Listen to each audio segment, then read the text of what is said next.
जर तुम्हाला सर्दी झाली तर सतत नाक गळतं, डोकं जड होतं, श्वास बंद होतं, खोकल्यामुळे तर रात्र रात्र झोप येत नाही, सायनस, ॲलर्जी, अस्थमामुळे जीव नकोसा वाटतो. पण हे सर्व त्रास थांबवण्यासाठी निसर्गाने माणसाला असा एक चमत्कारी पदार्थ दिलाय जो सर्व प्रकारच्या कफविकारांचा कर्दनकाळ असतो. पण दुर्दैवाने आजही 99% लोक त्याला चुकीच्या पद्धतीने खातात. बरेच जण याला नुसता खायचा प्रयत्न करतात, पण आयुर्वेदामध्ये या पदार्थांचा एका विशिष्ट पद्धतीने रस बनवायची अशी प्रक्रिया सांगितली आहे की जर या प्रक्रियेने रस बनलेला आपल्याला मिळाला तर सर्दीचं नामोनिशान संपून जातं. अनेकदा कफाच्या त्रासांना आपण हलक्यात घेतो, पण वेळेत लक्ष न दिल्याने निमोनिया, अस्थमा सारखे गंभीर आजार उद्भवू शकतात. अनेकांचं कफाकडे दुर्लक्ष झाल्याने ॲलर्जी फुफ्फुसात मुरते आणि ब्रॉन्कायटिस, निमोनिया सारखे गंभीर त्रास तयार होतात. पण आज ज्या पदार्थांबद्दल आपण बोलतोय त्याने फक्त सर्दीच संपत नाही, तर वर्षानुवर्ष घेत असलेल्या सर्दीच्या औषधांपासून ही मुक्ती मिळू शकते. त्याआधी मी तुमचं जीवन ऊर्जामध्ये स्वागत करतो. जीवन ऊर्जा चिकित्सालयाने असे काही विशेष उपचार विकसित केले आहेत ज्यांच्या मदतीने गेल्या 16 वर्षात गुडघा आणि मणक्याच्या गंभीर आजारांनी त्रासलेल्या हजारो रुग्णांना पुन्हा वेदनामुक्त जीवन मिळालं आहे. सायनसवर अनेकांना सल्ला मिळतो की तुमच्या नाकाचं हाड वाढलंय, सर्दी साठलीये, आता ऑपरेशन करावंच लागेल. पण मी आज सांगत असलेला पदार्थ जर योग्य पद्धतीने खाल्ला गेला तर 7 दिवसातच तुमचे सर्दीचे त्रास ड्रास्टिकली कमी व्हायला लागतील. आणि हा बहुचर्चित पदार्थ म्हणजे तुळस. पण सर्दीच्या त्रासांवर तुळस नुसती खाऊन काही फायदा होत नाही, तर जुन्यातला जुना कफ बरा करण्यासाठी आयुर्वेदात तुळशीचा अर्क काढायची एक विशिष्ट पद्धत सांगितली आहे.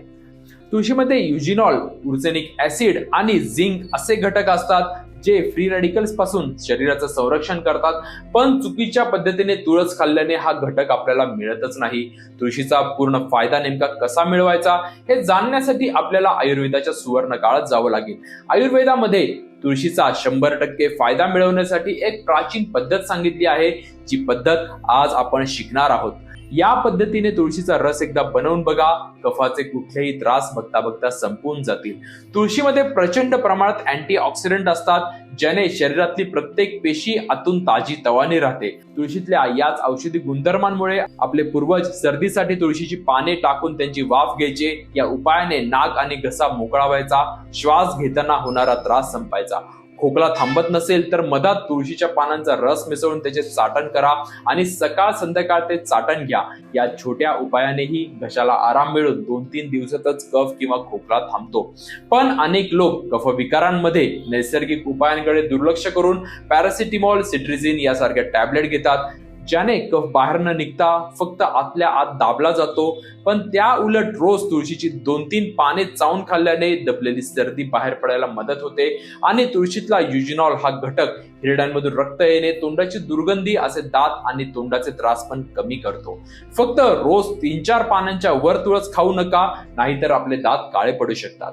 पण आज जो आपण फॉर्म्युला बघणार आहोत तो काळे पडलेल्या दातांना उलट चमकवतो आणि तुळशीचा पूर्ण फायदा शरीराला देतो. वारंवार होणारी सर्दी, खोकला, सांध्यांची सूज वेदना कमी करतो, साखर, कोलेस्ट्रॉल नियंत्रणात आणतो, रोगप्रतिकारक शक्ती वाढवतो.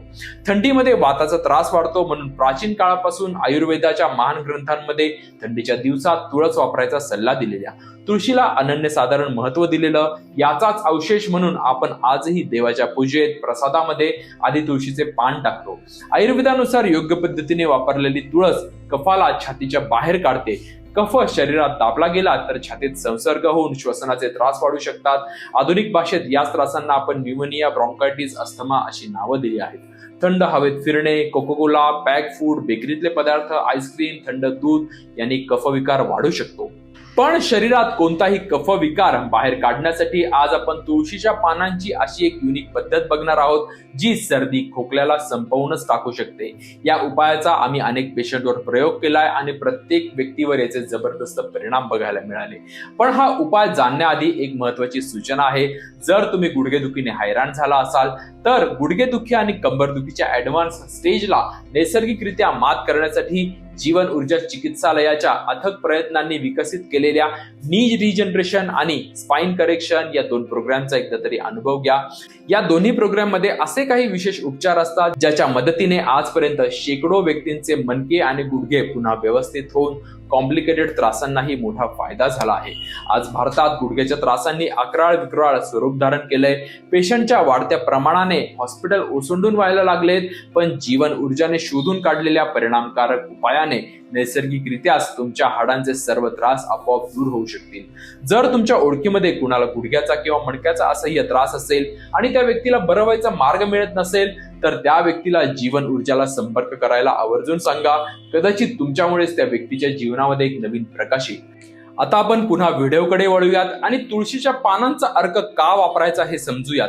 तुळशीचा काढा उष्ण गुणधर्माचा असल्यामुळे तो कफाबरोबरच वात विकारांवर पण अत्यंत परिणामकारक असतो.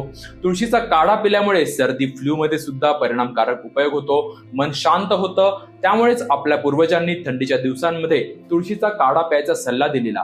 आजही आपण शरीरावर कुठे सूज आल्यास, मधमाशी चावल्यास पहिल्यांदा तुळशीची माते तिथे लावतो. तुळशी खाली भांड्यात ठेवलेले पाणी आपण लहान मुलांना प्यायला देतो. पण आयुर्वेदानुसार तुळशीची पानं नुसती चावून त्याचा लिमिटेड फायदा होतो.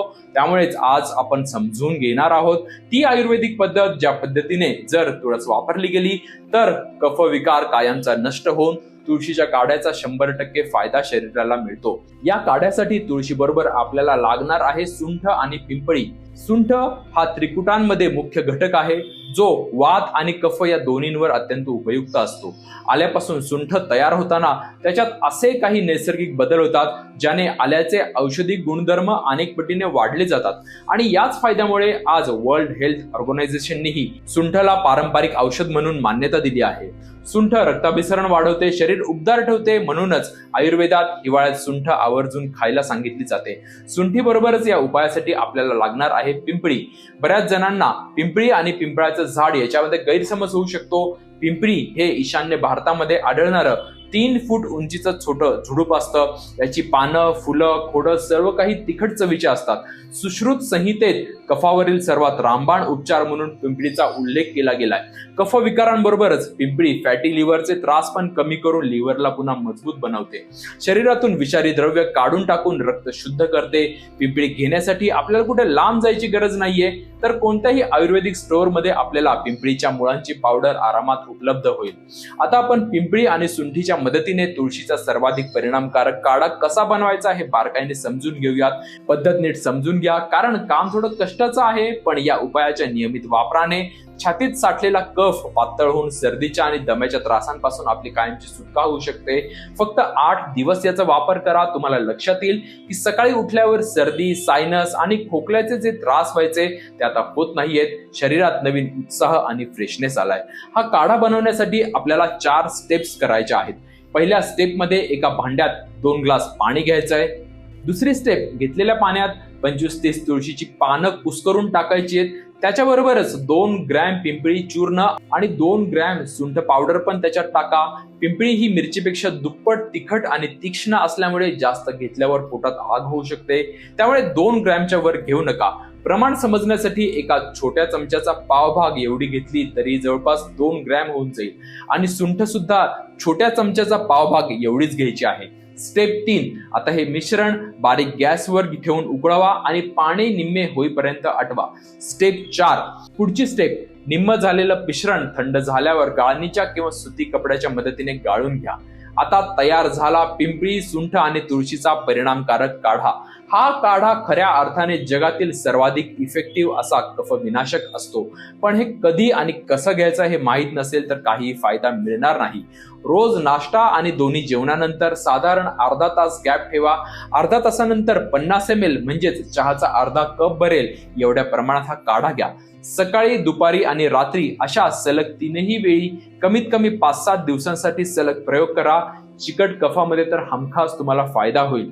या काढ्यामध्ये रक्त पातळ करणारे गुणधर्म असतात. त्यामुळे जर तुम्हाला कोलेस्ट्रॉल किंवा रक्त पातळीचं औषध चालू असेल तर हा काढा घेण्यासाठी एकदा वैद्यकीय सल्ला नक्की घ्या. हा काढा ताज्या पानांपासून बनवल्यामुळे 12 तासाच्या आत आपल्याला संपवायचा असतो. याचा अर्थ तुम्ही सकाळी केलेला काढा रात्रीपर्यंत संपवून टाका आणि दुसऱ्या दिवशी पुन्हा सकाळी ताजा काढा बनवा. अनेकांचं सकाळी डोकं जॅम होतं, डोळे दुखतात, छातीत दडपण येतं, खोल श्वास घेताना त्रास होतो, सकाळी उठल्यावर कफ सुटण्यास वेळ लागतो. या सर्व त्रासांवर खूप महागडे उपाय करून पण फायदा होत नाही, पण अशा पद्धतीने बनवलेला तुळशीचा काढा वापरल्याने वर्षानुवर्ष होत असलेल्या सर्दीच्या समस्येपासून मुक्ती मिळू शकते. हा काढा करताना पिंपळी वापरल्यामुळे तुळशीत असलेला युजेनॉल हा घटक शरीरात लपलेल्या कफापर्यंत पोहोचला जातो, छातीतील कफ मोकळा होतो आणि फुफ्फुस आणि श्वसन मार्ग पुन्हा जोमाने काम करतात. अनेक व्यक्तींना उतार वयात अस्थमाचा त्रास होतो. कफामुळे सर्दी आणि सायनस बरोबरच फुफ्फुसासारखा शरीरातला मोठा आणि महत्वाचा अवयव आखडला जातो. अशा व्यक्तींसाठी तर व्हिडिओतला उपाय म्हणजे एक वरदान आहे. मित्रांनो, असे व्हिडिओ बनवायला खूप मेहनत करावी लागते, त्यामुळे व्हिडिओ आपल्या जवळच्या व्यक्तींना शेअर करा. त्याचबरोबर चॅनेलला सबस्क्राईब आणि व्हिडिओला लाईक नक्की करा. त्याचबरोबर जर तुमचे गुडघे झिजले असतील, स्लिप डिस्क, सायटिका किंवा गुडघ्याचं ऑपरेशन सांगितलं असेल तर एकदा तरी पुणे इथल्या जीवन ऊर्जा अस्थि चिकित्सालयात येऊन गुडघे आणि मणक्यांसाठी विशेष रूपाने बनलेले उपचार घ्या. साल 2009 पासून हाडांच्या वेदनेने त्रस्त हजारो रुग्णांना या उपचारांनी अत्यंत सुंदर असा फायदा झाला आहे. स्क्रीनवर तुम्हाला बऱ्याच झालेल्या अनेक पेशंटचे फोटो दिसत असतील. या व्यक्तींप्रमाणे तुम्ही पण जर हे उपचार केले तर या ट्रीटमेंटचा सर्वोत्तम असा फायदा मिळेल. मी आहे तुमचा आरोग्य मित्र सुजित साळुंके. धन्यवाद.